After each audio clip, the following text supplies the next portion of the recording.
aqui, ó, na sombra da cruz.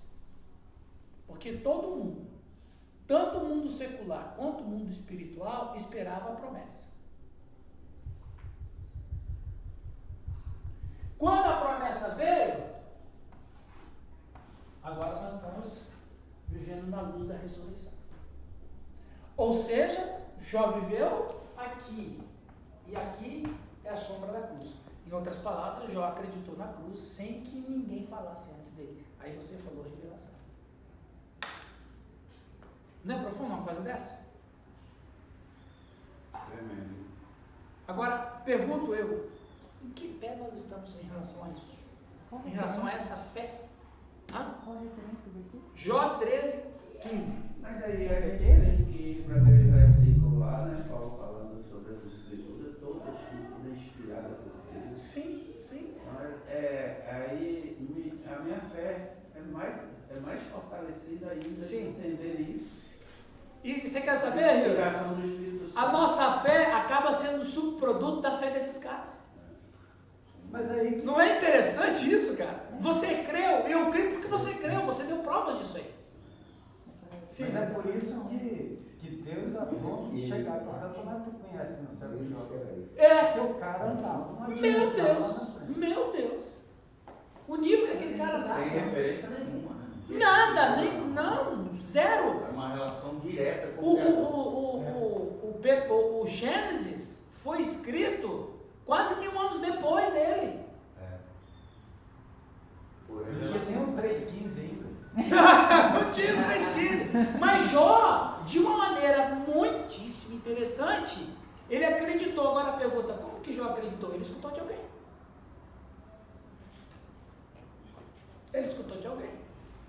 Porque a história do Gênesis 3,15 passou de boca em boca, família em família. Mãe, mãe, pai, pai, filho, filho, tio, sobrinho, avô, passou. E chegou nele, ele creu em Gênesis 3,15. Ele creu em Gênesis 3,15 antes de Gênesis 3,15. Não dá, não é loucura uma coisa dessa? Eu meditando nesse texto aí de Jó, aí uma vez eu elaborei um sermão também, tá? Na minha unidade, assim. Eu também sei pregar.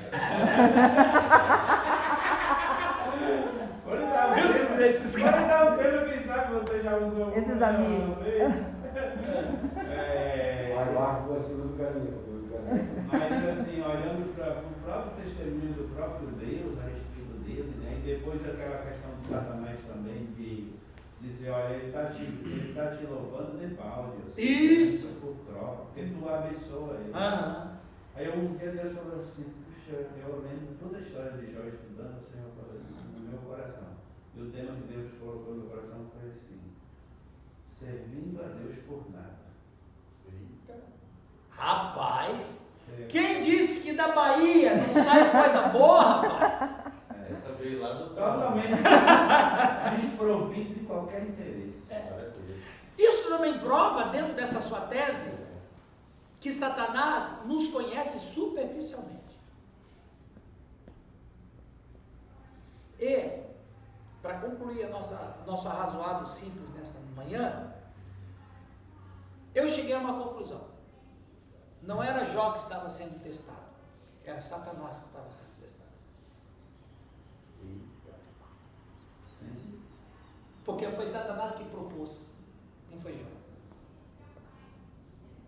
Porque Satanás chega para Deus e diz, Jó está assim como você falou, porque você o abençoa. Eu aposto... Se você tirar tudo. Eu aposto, essa é a linguagem dele. Eu aposto, se você tirar tudo, ele blasfema. Quem estava em provação? É incrível, mas você imagina Jó sem saber de nada. Não, nada. Não, nada. Então, como é que o cara pode estar numa prova sem saber de nada? Hoje eu sei, porque o senhor falou. Mas, Jó, então quem estava em teste? Satanás. E ele perdeu. Ainda aparecem uns amigos e uma E esposa, né? Pra ajudar. E ele perdeu. Então, quem estava sendo testado mesmo era... Esse livro é riquíssimo. Meu Deus, é profundo.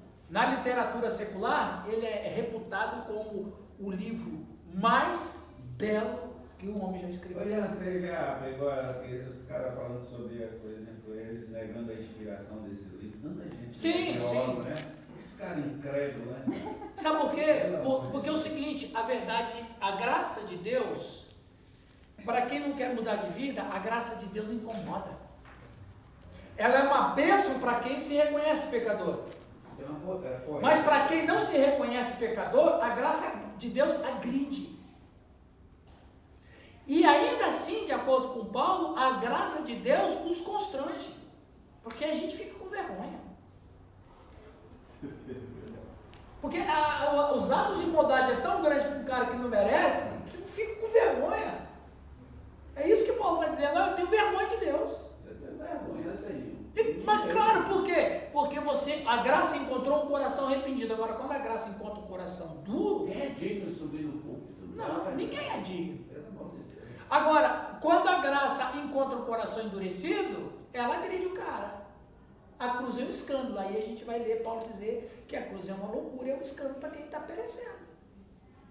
E para Jó. Então Jó é maravilhoso. Eu afirmo, pelo que eu estou estudando, ele era cristão. Ele era cristão. Ele acreditava na ressurreição. Por isso que tudo que aconteceu na vida dele, por mais que ele se entristeceu por um tempo, nunca abalou a sua fé. Por quê? Porque ele cria na ressurreição. Em Jó 19, 25 e Jó 13, 14. Ainda que ele me mate, eu esperarei nele, porque ele vai me ressuscitar. Do ponto de vista cristão, isso é lógico, mas do Jó, E do que loucura é essa? do ponto de vista geológico, também o livro de Jó tem umas informações interessantes. Ele é Sim. o primeiro que descreve sobre atividades vulcânicas. Vulcânicas, fala do De berrimonte. rochas, de ferro, de minérios, Isso. de explorações de minas, Exato. de represa, de... Vamos orar, meus irmãos? Com essa palavra de Jó em nossa mente, em nosso coração, né? Ó, o Nilton ficou pensativo ali. Já está surgindo o sermão aí. Senhor nosso Deus, obrigado por esta manhã. Amém. Obrigado por esta palavra de Jó. Um livro maravilhoso que tem pérolas profundas que é difícil para a gente entender e que na verdade a gente fica até com vergonha, Senhor. Porque nós estamos tão longe, tão distante de tanta gente que serviu o Senhor, né, com tanta firmeza, e às vezes a gente se deixa falar por coisa tão pequena. Tem misericórdia de nós. E abençoa a nossa aula, nosso arrazoado nesta manhã. Teu Espírito Santo tenha plena liberdade em nossas vidas. Em nome de Jesus. Amém. Muito bem. Irmãos, nós perdemos aí uma aula que foi que seria dia 1º, né? Então, nós teríamos aula dia 1º, não foi possível. Então, nós estamos com uma aula em haver. Então, o que nós vamos fazer? Nós temos 3 terças-feiras para terminar junho. Então, nós temos que estudar 2 terças-feiras seguidas. Pelo menos. Eu fico pensando mais para o pessoal que vem de fora, né? O Giovanni, o pessoal de Morama, o pessoal de... Não tem problema. De onde mesmo? Deus proverá. Tapejara, né? Não. Mas você não veio de moto, não. Japurá e São Tomé. São Tomé.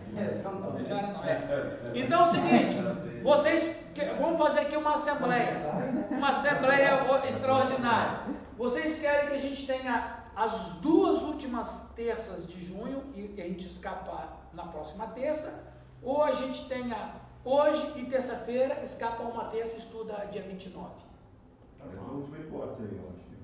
Dia 29, o que vocês querem? Que a gente termine antes do dia 29 ou... Tanto faz, se for antes ou depois, se for em julho, se agosto. Pra mim, tanto faz. Que fica melhor para os irmãos. Tá bom.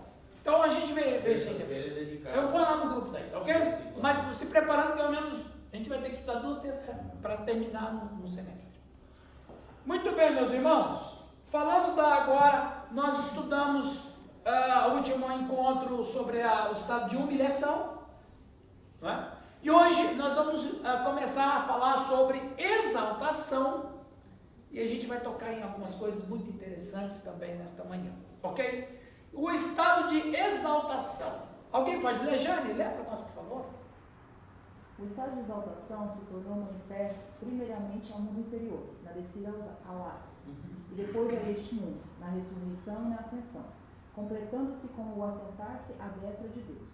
A exaltação consiste, pois, em que a natureza humana assumiu pleno exercício dos atributos divinos que lhe foram comunicados na encarnação. Ok, então o estado de exaltação consiste em que a natureza humana assumiu um pleno exercício dos atributos divinos que lhe foram comunicados na encarnação. Ou, em outras palavras, aquilo que é peculiar ao ser humano foi exaltado, porque um ser humano era Deus em carne.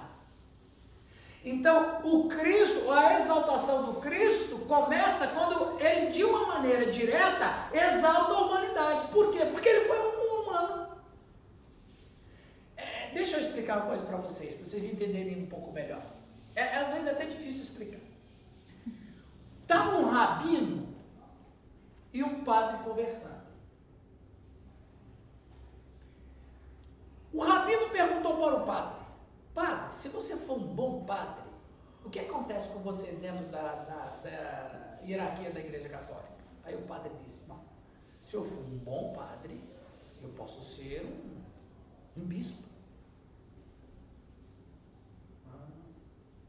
Mas e se você for um bom bispo? O que acontece com você dentro da hierarquia? Eu posso ser arcebispo. Mas e se você for um bom arcebispo? O que pode acontecer com você? Se eu for um bom arcebispo, eu posso ser papa. Mas e se você for um bom papa, um papa maravilhoso, você pode ser Deus? Não, Deus não. Aí o rabino disse: mas um de nós chegou lá. Teve um rabino que era Deus. É mais ou menos isso. O que eu quero dizer? Que a humanidade foi glorificada porque um humano foi Deus encarnado. Ou seja, ele levantou toda a humanidade. Ele levanta a humanidade. Vamos dizer aqui, um anjo visita a terra antes de Cristo, e o anjo pergunta, e o ser humano fala para o anjo: vocês estão vendo nós, né, anjo? Sim, estou vendo. O que você pensa de nós? Eu penso que vocês são uma raça caída. Povo longe de Deus. Um povo que faz tudo que Deus não quer que faça. Vocês têm que ser maior, todo mundo tem que ser dizimado. Aí veio Cristo. Aí o mesmo anjo visitou a humanidade depois. Aí a humanidade pergunta: e agora, anjo, o que você pensa de nós? Agora a coisa é diferente. Agora vocês são um povo que se tornaram filhos de Deus. Vocês tiveram um upgrade na vida de vocês. Cordeiros. Então veja, a encarnação do Cristo eleva a humanidade. Por quê? Porque um homem, Deus encarnou um homem, num ser humano. Então a exaltação de Cristo, então a natureza humana, e todo mundo aqui é humano, todos nós temos a natureza humana. Então a natureza humana assumiu o pleno exercício dos atributos divinos, ou seja, uma humanidade assumiu Logos, ela foi surgida, foi absorvida pelo Logos. Então o que torna o Cristo um homem Deus, e todo mundo que está com ele se eleva na sua humanidade. Eu, por exemplo, eu não posso ser melhor e não sou melhor do que ninguém, mas o fato de Cristo estar dentro de mim, ser o meu Senhor e Salvador, ele me eleva diante de Deus. A minha humanidade é elevada não por causa de mim, E aí, como a Jane falou, ora, se eu sou co-herdeiro com Cristo, eu não posso estar no mesmo nível que qualquer outro. Mas assim, ainda assim, eu só posso ser pela graça de Deus. Você falou que Adão significava humanidade, né? É humanidade. Antes do pecado. Então, no caso, quando Cristo também, ele é comparado com... Sim, ele é o segundo Adão. Ele é o segundo Adão. Mas aí, no caso também, nós hoje seríamos um Adão restaurado, digamos assim? Uma humanidade, não, uma humanidade restaurada. Uma humanidade restaurada. É que mas não teríamos esse nome de Adão novamente. Porque esse primeiro nome era quando eles estavam em harmonia com Deus, né? Então, nós temos a primeira humanidade em Adão. A inocência. Né? E essa primeira humanidade em Adão, de acordo com Romanos 5,12, falhou, né? Totalmente. Essa humanidade em Adão, em Romanos 5,12, é caracterizada por morte, é caracterizada por desobediência, né? Pecado e tudo que não presta, porque nós somos descendentes de Adão, do primeiro Adão. Mas Paulo vai dizer que a segunda humanidade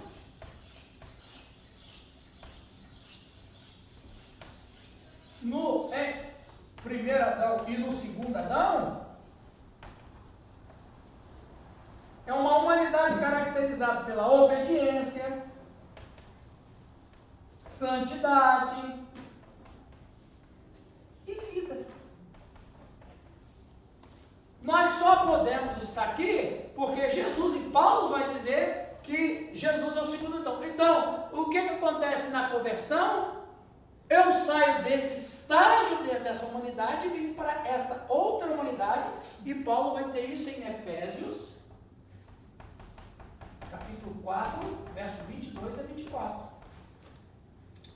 Quando ele fala, e vocês despojaram do velho homem, que é a velha humanidade, e vos revestistes do novo homem, nova humanidade.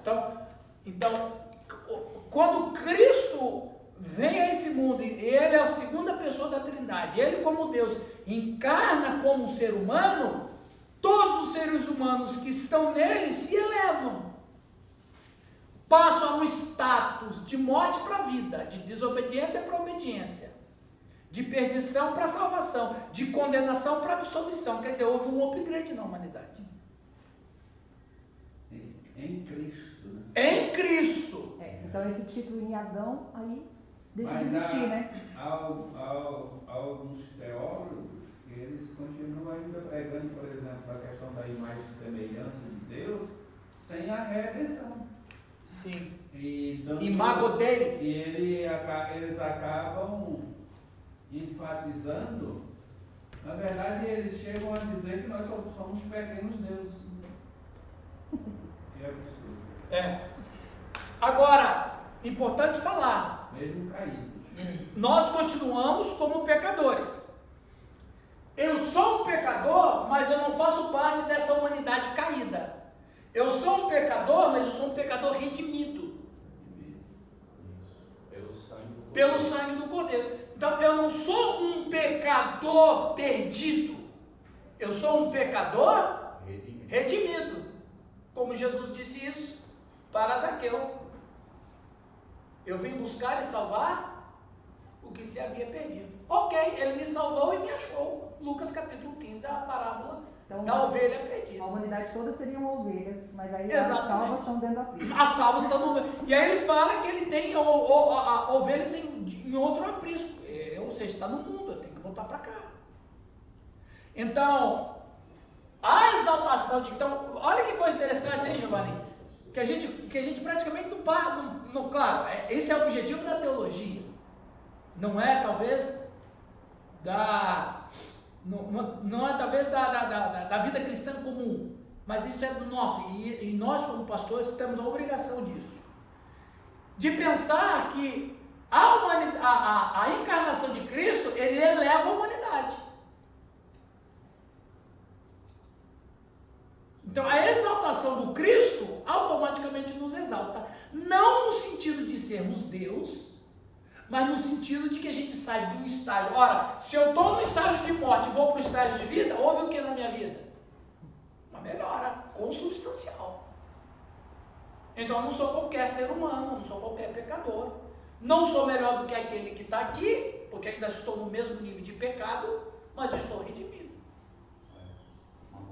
Uma nova criatura, exatamente. A diferença é a graça. Essa é toda a diferença. É a graça.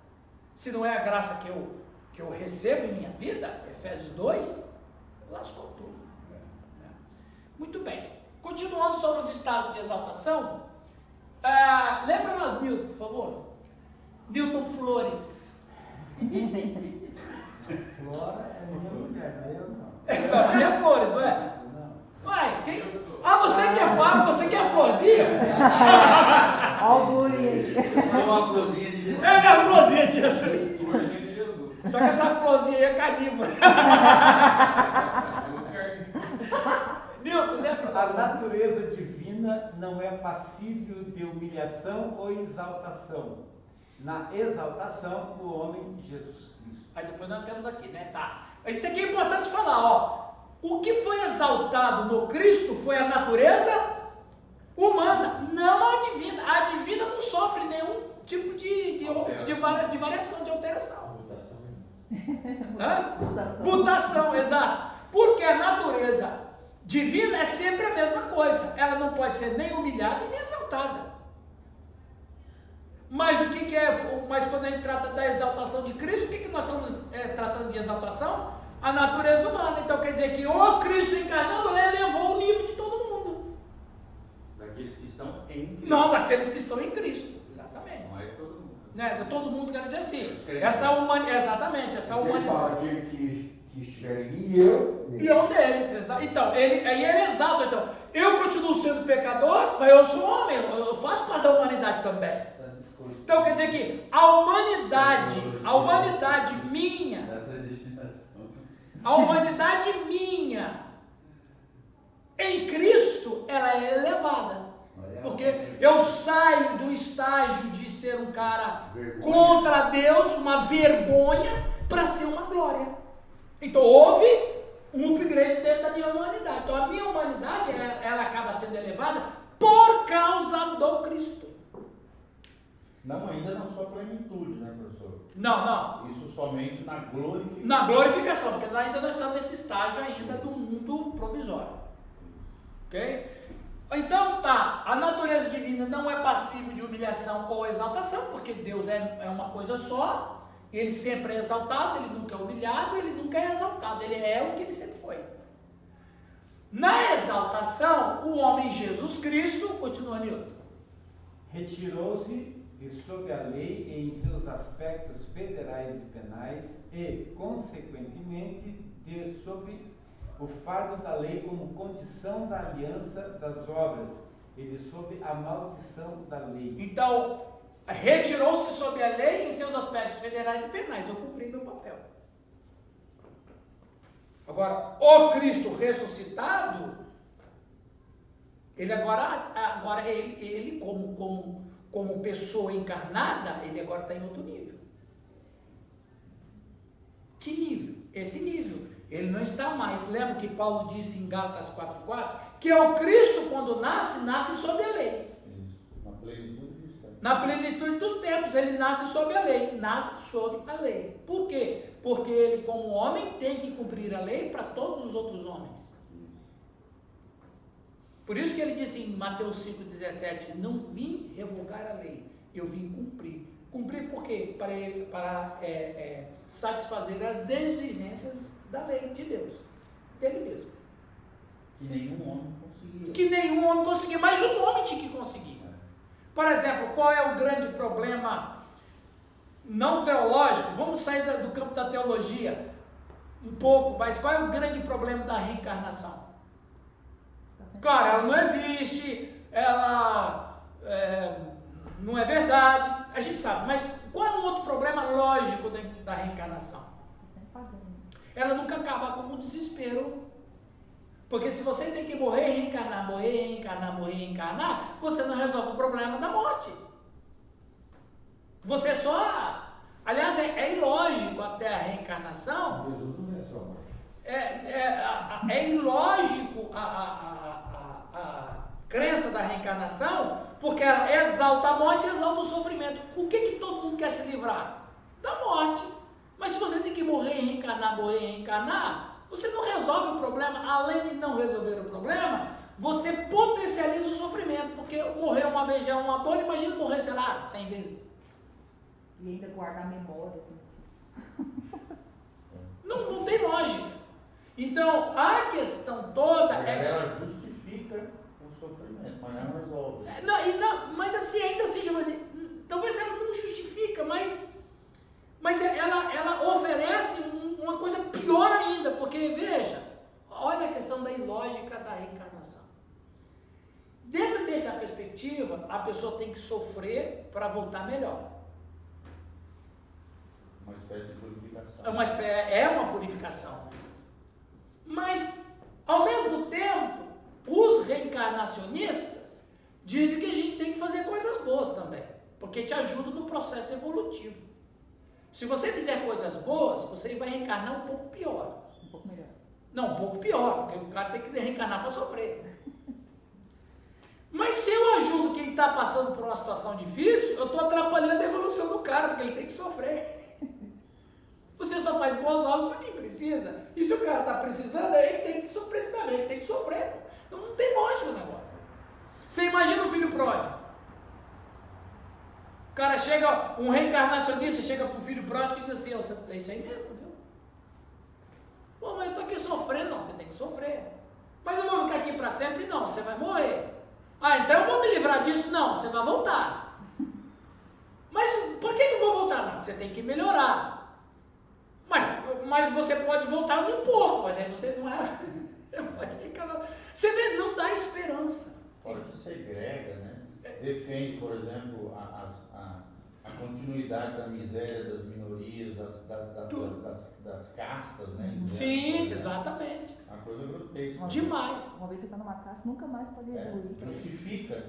E outra, a reencarnação, ela tem vários níveis de acordo com a religião. E cada vez ela só piora. Em outras palavras, a reencarnação nunca resolve o problema do ser humano. Qual é o nosso problema? Alguém tem que acabar com a morte. O problema é que as pessoas não pensam, né? Não pensam. Elas entram na dor. Exatamente. Para aliviar a dor. Exatamente. E ela não vê, Hildo, que ela está entrando em dor pior. Porque se ele tem que reencarnar pior, isso não resolve o meu problema. O homem Cristo veio para cumprir a lei. Veio para ser um homem perfeito para nós, assim como Adão foi um homem perfeito e de Adão todos vieram imperfeitos. Então, no segundo Adão, que é o Cristo, que a gente está no segundo, a gente nasce, aí você vai entender o João capítulo 3, quem é que nasce na família de Deus? Onde é a família de Deus? É quem nasce nessa nova humanidade. Qual é o segundo nascimento? Qual é o primeiro nascimento?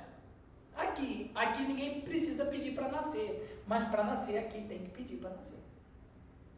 Eu só posso nascer aqui por causa do segundo Cristo, o homem que fez com que a humanidade fosse exaltada. Ele exalta a humanidade, a nossa humanidade. Então Isso é tremendo, né? A gente assim, pensar, refletir sobre tudo aquilo que abrange a regeneração. Exatamente. Extraordinário. Então, por isso que é bom ser cristão, né?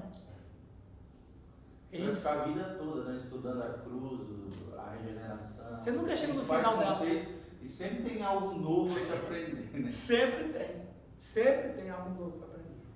Então, a importância da gente fazer com que, né, voltando à questão que nós falamos de Jó, né, o cristão não tem final feliz. Aliás, ele não tem final de nada. Porque Jesus disse em João 6 que aquele que come desse pão viverá eternamente. Uma coisa eterna não tem fim. Então, a partir do momento que eu me torno um filho de Deus, a partir do momento que eu estou aqui nesse estágio, eu não tenho mais final. Nem feliz, nem triste. Eu não tenho mais final. A gente não quer desapegar, né, deste mundo. É outro detalhe. É outro detalhe. Por isso que a gente precisa, nesse período de Covid, incentivar os cristãos, e essa foi a minha proposta quando eu preguei domingo, você ouviu? Não. Essa foi a minha proposta. Eles não assistem, não. Eles não assistem. Aí só fica fazendo zoação. A minha proposta na pregação de domingo, a tese que eu defendi foi essa. Mesmo a gente vivendo num momento de dor e sofrimento, ainda assim a gente deve ter convicções da nossa fé em Deus. A nossa esperança em Deus, por quê? Porque nós não temos final nenhum. Aquele que crê não tem final nenhum. Ele tem uma continuidade. Ele tem um propósito. Por que eu digo que nós não temos final? Porque mesmo que a gente morra aqui, a morte não é o fim. Ela é uma ruptura entre dois estágios, mas não é o fim, porque a minha alma continua em algum lugar. Olha, é engraçado, né? O cara prega a vida inteira sobre isso, aí quando vem a pandemia, ele É o primeiro a correr. Tá morrendo de medo, Exatamente. de pânico, eu vou Pedindo morrer. oração, ora aí. Meu Deus do céu, não vai na igreja porque eu vou pegar Covid. Exatamente. E como é que pode, né, cara? É incrível. É incrível. Não, mais incrível é pastores. Não, esse que é o pior ainda. De ânimo, como eu já vi vários. Né? Quer dizer, uma fé que, diante da tribulação... É uma fé de porcelana. Não, pastor, não acontece isso não, cara. Então é complicado isso. Muito complicado. Continuando. Eu também. Lê, José, faça favor para nós.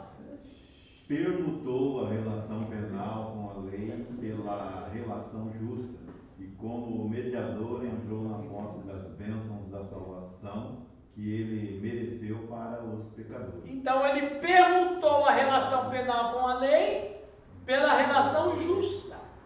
Ou seja, ele foi esse mediador. Eu só posso ter essa mudança da minha espiritualidade por causa do Cristo, que é o mediador. Ele se tornou o mediador entre eu e Deus. A gente vai falar disso nos ofícios de Cristo, né? Então ele tomou posse das bênçãos. Então aquilo que ele conquistou é herança nossa, como diz Paulo. Então ele conquistou para nós, ele conquistou, como diz aqui, ó, ele mereceu, nós não merecemos, mas nós estamos sendo abençoados pelo merecimento de Cristo. Aí é que a gente fica usando os termos, né? Pelos merecimentos de Cristo. Então Cristo mereceu tudo mesmo. Por quê? Porque ele foi perfeito, ele cumpriu a lei perfeito. E eu acabo ganhando os méritos por causa, ganhando as bênçãos espirituais por causa dos méritos de Cristo. O mérito é dele, ele me entrega um pouco. E o último aqui, quem lembra nós? Luiz. Foi coroado com a correspondente honra e glória. Tinha que aparecer também em sua condição que a maldição do pecado foi suspensa. Sua exaltação foi também sua glorificação. Exato. A sua exaltação foi a sua glorificação.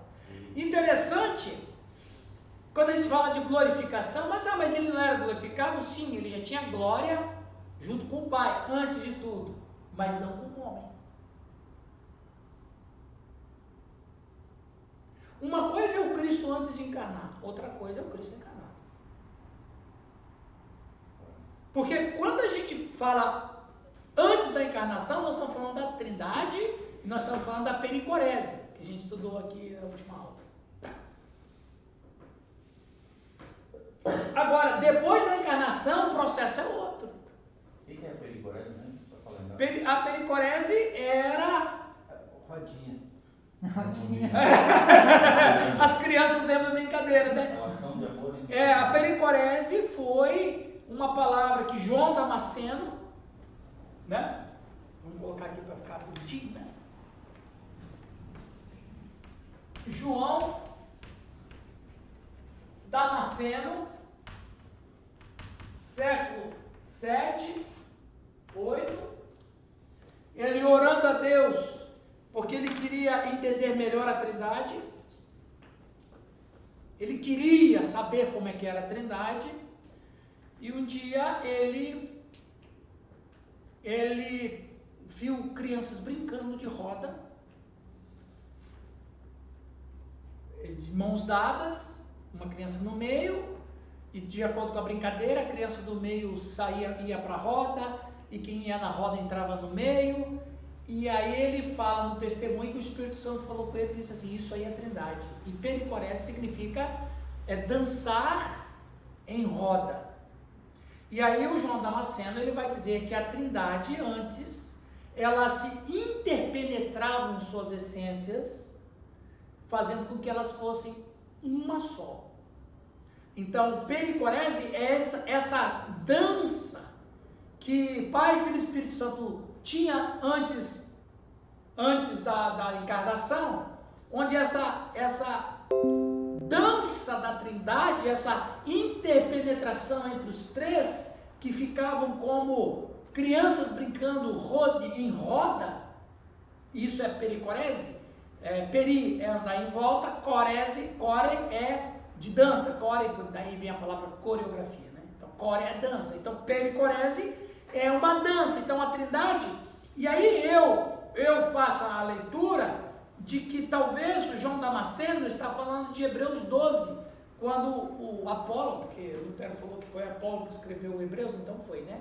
Então quando Apolo... Lutero falou, né? Então, aí o autor de Hebreus vai dizer que Jesus, em troca da alegria que lhes estava proposta, que alegria é essa? Aí João Damasceno vai interpretar que é essa pericorese, que é essa festa, aquela coisa toda. Então, essa pericorese é quebrada porque um deles vem a esse mundo. E a pericorese um dia vai voltar quando todas as coisas forem restauradas. Aí vai voltar no meio. E nós vamos participar disso. Eu lembrei Não a pericorese, mas a pericorese, ela não vai ser mais necessária ter ruptura, porque todo mal já foi banido. Viu? Mas aí... É interessante, né, cara? Porque Cristo está conosco e nós estaremos com Ele. Sim. Se a gente vai estar com Ele, vai estar no Cristo. Cristo está com o Pai, Cristo não está com você. Olha lá, te rebatendo ali, ó. Na pericorese, Cristo está com o Pai. Quem está com você é o Espírito. Eles mudaram de lugar. Não foi assunto, eu que desceu. Ok, Giovanni? Ok, sobre a pericorese. Então, nós falamos lá na espiritualidade. E na última eu perdi. Nós falamos bastante sobre isso. Vai ficar registrado. Sim, mas eu acredito Não é que um conceito que não tem está no... senso comum. Não tem. É bom botar. Mas está lá. Vocês estão recebendo os PowerPoint certinho? Não. Os últimos. Você falou, não foi, José? Eu não mandei para vocês. Aqui é Foi Da última aula. Está Vocês no grupo, só dizer não apaga. Eu vou recolocar lá. Eu vou colocar de novo lá. Muito bem. Então a sua exaltação foi a sua glorificação. Então, agora, olha que interessante. Mas o Cristo... Não, o Cristo era glorificado como essência. Agora não. Agora houve uma encarnação. É outra situação. Então, o Cristo como Deus encarnado, agora ele vai ser glorificado como homem encarnado. O Deus homem encarnado. Né? Que não era antes, né? Vamos ler, então, as provas bíblicas dos estados de exaltação. Lê, Giovanni, para nós ali, por favor. Filipenses 2, 9 a 11. Pelo que também Deus o exaltou sobremaneira e lhe deu um nome, para que ao nome de Jesus, acima de todo nome, né? Para que ao nome de Jesus se dobre todo o joelho, nos céus, na terra e debaixo da terra, e toda língua confesse que Jesus Cristo é o Senhor, para a glória de Deus. Sabe o que eu acho interessante nessa parte final aqui? Essa parte final aqui, ó. Para que ao nome de Jesus, isso não é no futuro não, tá? Isso é agora.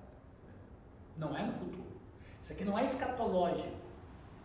Isso aqui é depois que ele foi exaltado. Nos céus, ou seja, os habitantes celestiais, que a gente não tem nem noção como que são, os seres celestiais, as almas dos irmãos justificados que estão lá esperando a volta de Cristo, os anjos e outros seres que não tem nem como descrever, estão lá. Todos eles lá no céu, estão de joelhos dobrados diante de Jesus. Na terra, aqui, nós seres humanos, Agora, que curioso, né?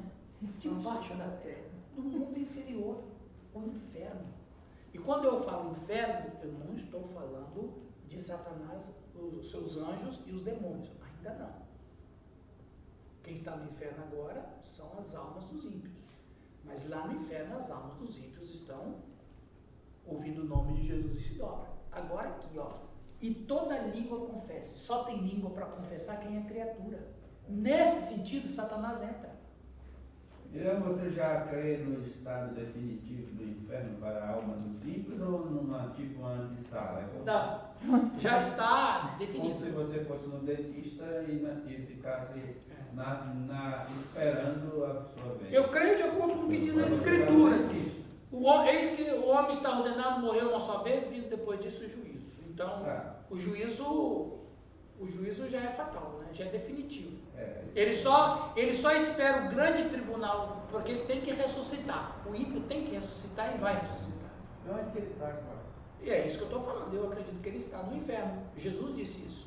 Que ainda não é o inferno. Que ainda não é inferno, porque o próprio inferno. Não, mas eu vou dizer que. Purgatório. Não existe mais. O Ratzinger, em 2007, aboliu o purgatório. Já até. Não, mas o que a gente está falando dentro da teologia bíblica é que o inferno ainda não é, assim, já é um estado de condenação eterna, mas assim, no final da Bíblia, em Apocalipse, fala que até o inferno será lançado em outro lugar. Exatamente. Fogo e enxofre. Exatamente. Agora, essa ideia de que os protestantes brasileiros têm de associar. Foi o computador aqui. Não, houve uma queda aqui. As potestades. Não, é porque acabou a bateria, ele não estava ligado ali. Você não ligou ele? Não, eu pensei que estava ligado, mas não, ele já vai ligar. É o seguinte, essa concepção que a gente tem do inferno em relação a demônios e o diabo, quem foi que falou isso? Em 2 períodos. Primeiro, Jerônimo, com a sua Vulgata Latina, século IV, no ano 300, ele moldou a ideia do inferno com demônios e o diabo, associou, e sabe quem fortaleceu essa ideia? O catolicismo, na época da Idade Média, na época da Peste Negra. Então, a ideia que nós temos de associar inferno com o diabo, os demônios e os anjos maus, é uma herança católica. Não é bíblico. Nunca foi. Até porque ele não está lá. Não está lá. Começa com Jerônimo na Vulgata Latina, quando ele cunha a palavra Lúcifer, e infernos para Hades. Na Idade Média, na época da Peste Negra, a ideia de Satanás com rabo e chifre, sabe quem que começou com isso? A Idade Média, com os desenhos, com as gravuras. Então, o que acontece? O evangélico brasileiro absorveu uma interpretação católica. E não tem nenhuma relação. Claro, a gente leva numa boa assim, eu não faço questão por causa disso, mas falar que as portas do inferno não prevalecem contra a igreja, associando inferno com demônios, não existe na Bíblia. Isso existe na doutrina católica. Quer dizer, tem um monte de evangélico aí pregando catolicismo. Irã, e aquela frase que Jesus fala pro ladrão, hoje mesmo tu estarás comigo? Depois eu vou falar sobre isso. Tá? Ok, e agora aqui, e toda língua confesse aqui que Jesus Cristo é Senhor, isso aqui o diabo faz. Porque quando você fala toda língua, não estamos falando de ser humano. Toda língua, nós estamos falando de toda criatura.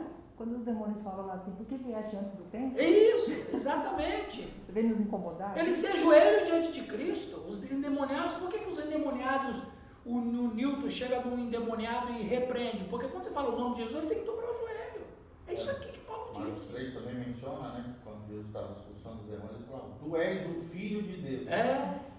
Exatamente. Os Então, demônios reconheceram é uma glorificação. a divindade e a messianidade do Cristo. Então, quando a gente pronuncia o nome de Jesus, é por causa de Filipenses.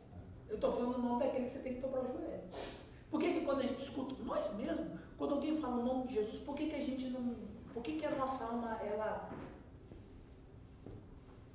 a nossa alma reage? Todo mundo que escuta o nome de Jesus, pelo menos um amém você tem que dizer. É uma forma de adoração. É isso aqui que Paulo está dizendo. Você já viu quando alguém fala em nome de Jesus? A gente não fica quieto com isso. Pastor, mas mesmo a pessoa sem autoridade, ela consegue, né? Mesmo que ela não tenha. Porque tem um menino da igreja lá que contou pra mim hoje, ele tá bem, né? Antigamente ele era bem loucão da vida, né? Chapado, tava tomando a latinha com a tia dele, né? Aí a tia dele ficou possessa. Ele lembrou da infância dele dentro da igreja, que o povo expulsava, naquela época era louco, curando. Aí ele lembrou que o povo erguia a mão e falava, sai capeta, tá repreendido. Ele tava chapado com a tia dele, aí ele ergueu a mão, a tia dele pegou no pescoço dele assim. Ela travou ele assim no pescoço e ergueu ele. Aí ele só lembrou, bebinho, tá expulso em nome de Jesus, amanhã caiu de costa. Aí que lá marcou a vida dele, depois ele voltou pra igreja. Porque o poder todo está no nome de Jesus. Não tá na pessoa. Não está na pessoa, exatamente. Está no nome. Não está exato, não está no vaso. Por isso aí que se desmonta aquela O ideia pastor do certa ungido, vez né? disse assim, né? Hã?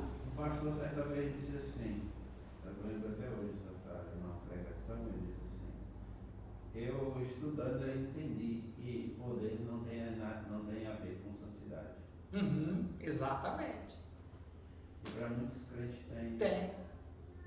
Que daí é um outro fator, né? Mas enfim, os irmãos entenderam bem. Mas assim, Renan, eu acredito que a autoridade no mundo espiritual é proporcional à obediência. Isso é um fato bíblico. Sujeitar-vos, pois, a Deus, resistir ao diabo e fugir de vós. Então, quando o pastor Cote mesmo ensina isso, quanto maior a nossa obediência a Deus, maior a nossa plataforma de autoridade no mundo espiritual. Eu creio nisso. Não, veja, eu entendo assim, creio assim também. Mas há em alguns momentos, como que o Luiz está compartilhando, há alguns momentos que, dependendo da situação e dependendo do que está acontecendo em si, porque mesmo que uma pessoa não tenha esse tipo de obediência a Deus, ainda assim no coração dele tem um certo temor. Ele clama, né? E ele clama. Agora, lógico que não vai acontecer sempre com os bêbados. Mas a igreja de Corinto é um exemplo. O que é corintiano não presta, gente. Está bem claro isso aí. Igreja de Corinto é um exemplo. Mas vamos aqui.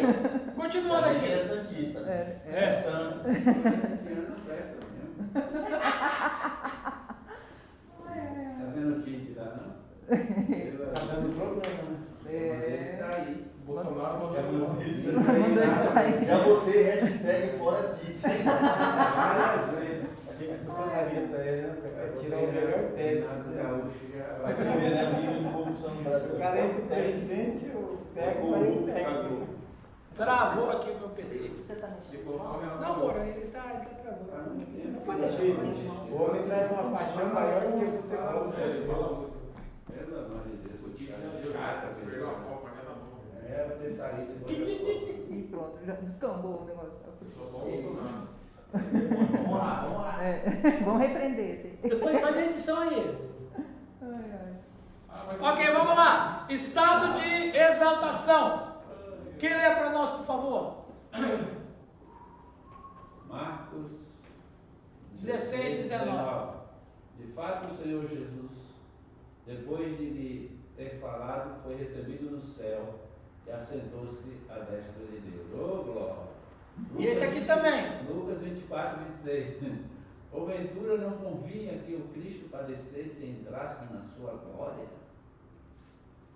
Atos 2,33. Exaltado, pois, à destra de Deus, tendo recebido do Pai a promessa do Espírito Santo, derramou isto que vedes e ouvis. Ok. Então a gente viu ali provas bíblicas de que o Cristo, homem, veja, o Cristo só existiu depois que nasceu. Antes ele não era o Cristo. Antes ele era a segunda pessoa da Trindade, o Filho. Cristo só depois que nasceu. O Emanuel, né? Exatamente. O ungido só depois que ele nasceu. Mas antes, ele era a segunda pessoa da Trindade, o Filho. Encarnou, se transformou no Cristo. Ok? Então, o Cristo foi exaltado, o Cristo foi glorificado, o Cristo ganha um nome acima de todo nome, o Cristo é outra conversa. Porque se você analisar, o Sidney, que antes da encarnação ele era Deus encarnado, depois que ele assumiu a forma humana, ele não é mais a mesma coisa. A humanidade, uma vez revestida, nunca mais deixa de ser. Quando ele sobe ao céu, ele sobe... Quando ele sobe ao céu, ele sobe um homem encarnado, só que glorificado, mais homem. Ele entra no céu daquela maneira, homem. Ele não era um fantasma, né? Não era um fantasma, exatamente. Isso é um detalhe interessante. E o anjo diz lá em Atos, esse mesmo Cristo que viste subir, há de voltar do mesmo jeito. Então quer dizer que a forma humana dele, agora glorificado, mas permanece. E quando fala lá das marcas? Exatamente. E agora você pode imaginar o Cristo neste momento, na glória celestial, na forma humana, com as marcas nas mãos. É para ninguém esquecer. É coisa fantástica. Por isso que tem aqueles hinos aos saudosistas e muito... Quando lá chegar, lá verei, aí fala, lá verei as suas marcas. E é verdade. O problema que eu acho disso aí também é a ideia, às vezes, ainda muito romântica. Isso a igreja também é tão frouxa. Ainda olha para Cristo como um cordeiro, né? Ele já fez a obra do cordeiro. Então essa obra de redenção, ela já está concluída, está consumada. Ela só precisa um tempo agora passar para chegar nesse estágio da completa, porque ainda a gente está num planeta provisório. Mas a redenção está consumada. Agora aqui, estamos quase terminando aqui para tomar uma água e um café. Aí o Giovanni não vai porque ele já antecipou o recreio dele. Ele vai ficar fazendo as edições ali dessa pausa aqui, ó. Vou ficar só na torcida. Yes. Quem não leu ainda? Sidney, dá para ler, Sidney? Jane, lê para nós.